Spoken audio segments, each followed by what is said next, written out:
In the 250 division, finishing third for Auto Trader, JGR Yoshimura Suzuki, Jimmy Decotis.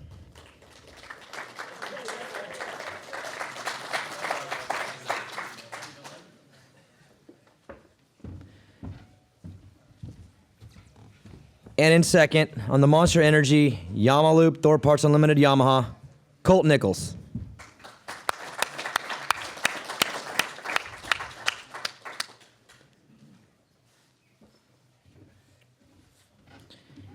And your winner, riding for Rockstar Energy, Husqvarna, Zach Osborne.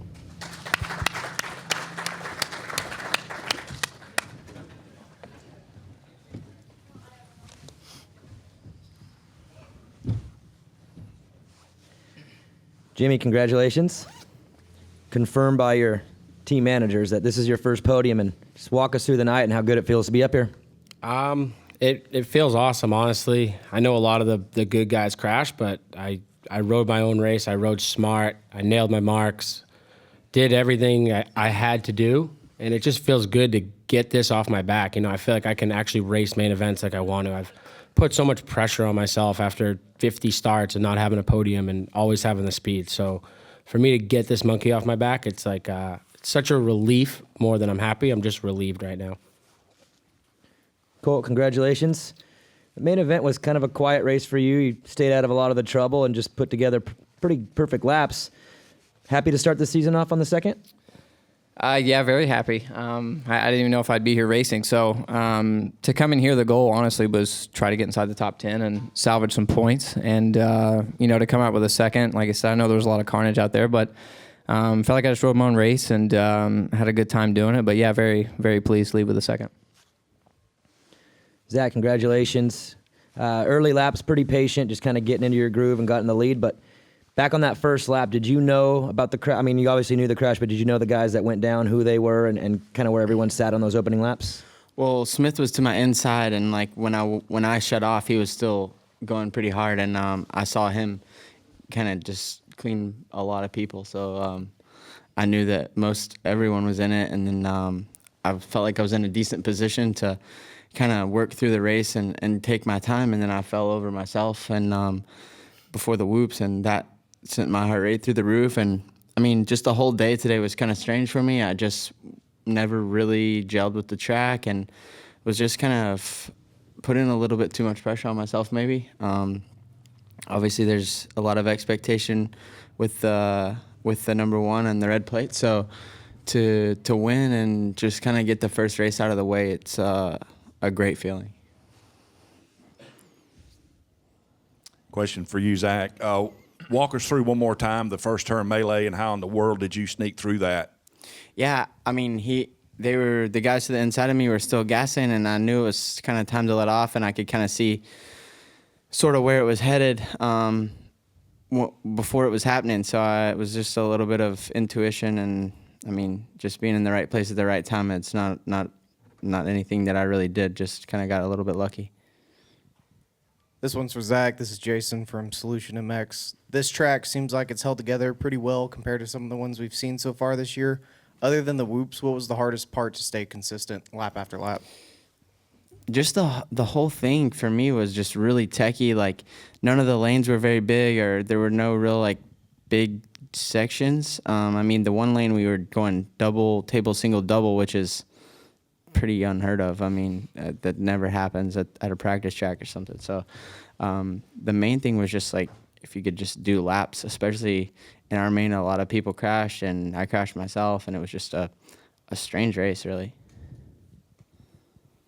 Hey guys, Dark Side Moto X Pod Show. I feel like coming into this season that maybe some of us in the media weren't giving you the East quite enough credit, and you showed tonight. You got a lot of really talented guys. How do you feel about the three East-West shootouts coming up, and how you guys compare to the West so far? I mean, all of everyone on both coasts is going to be going well, and I think as you see at Vegas every year, it's it's really close. So I think it's kind of strange that it's in the middle of our series on our coast, but I mean, I think it's going to be something really cool that not a lot of people have seen before. You know, they did it a long time ago, back in the 90s more often. And I think it's a cool thing because not so many times where, I mean, only one time in a year that you get to see all of us together. So it's a cool concept.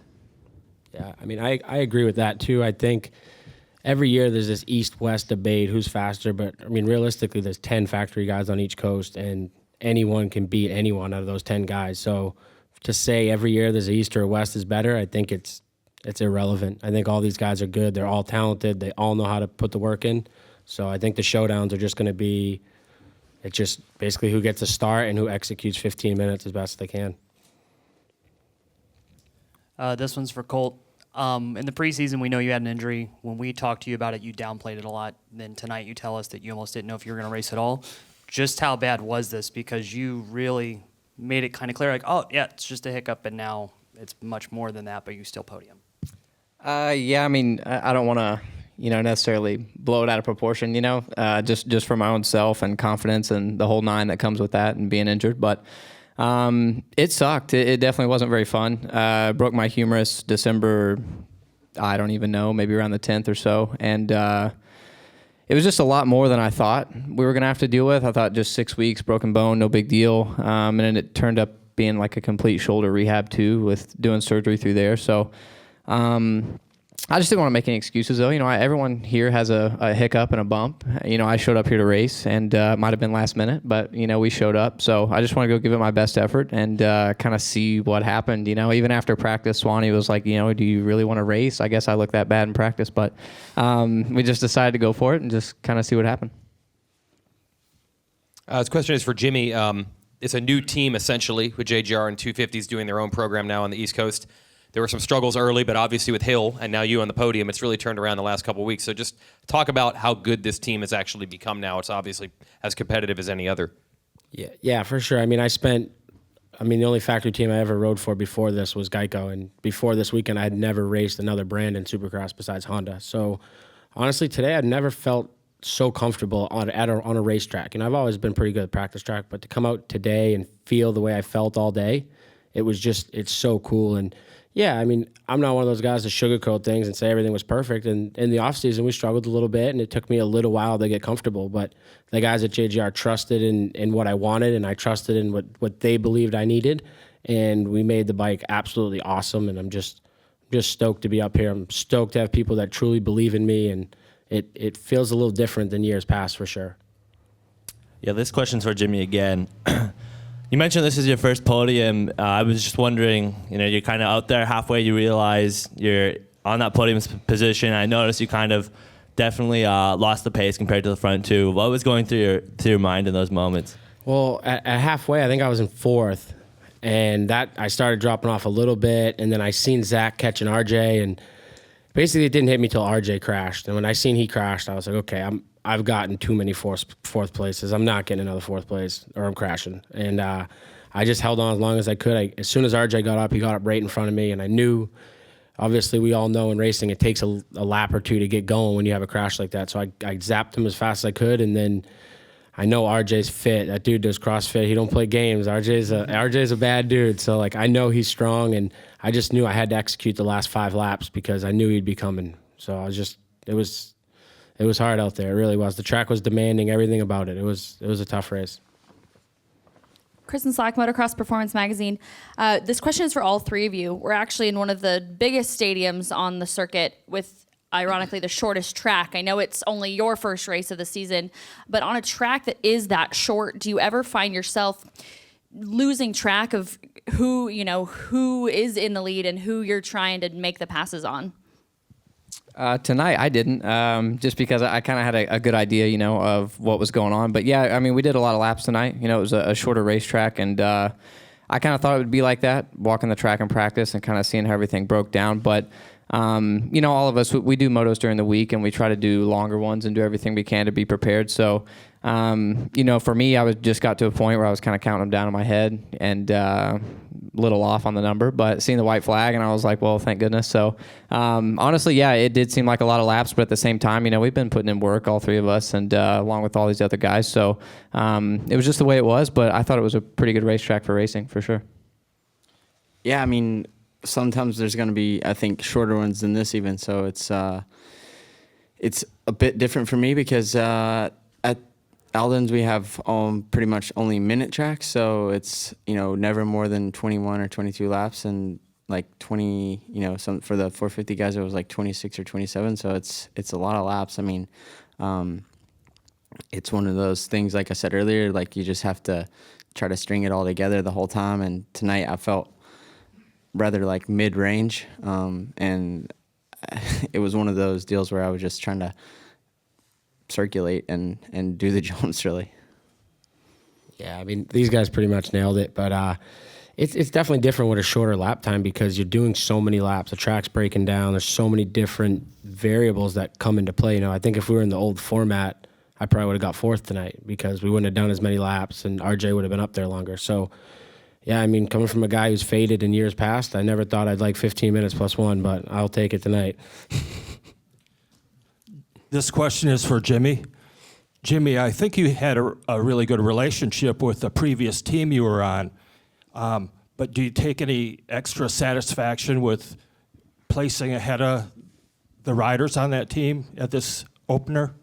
I mean, the ego in all of us thinks that, but I mean, as a person, I just want to win and get up here on the podium. So, I mean, yeah, a little bit for sure, but those guys took great care of me at Geico. They did a great job, and if it wasn't for them letting me go, I wouldn't have found this home at where I'm at with Suzuki. So I'm thankful for how my career has unfolded till now, but I'm also I'm really thankful that it did happen and that I didn't get the opportunity there, and now I can build this relationship with Suzuki and get him up here on this podium. I'm really thankful. This is for Zach.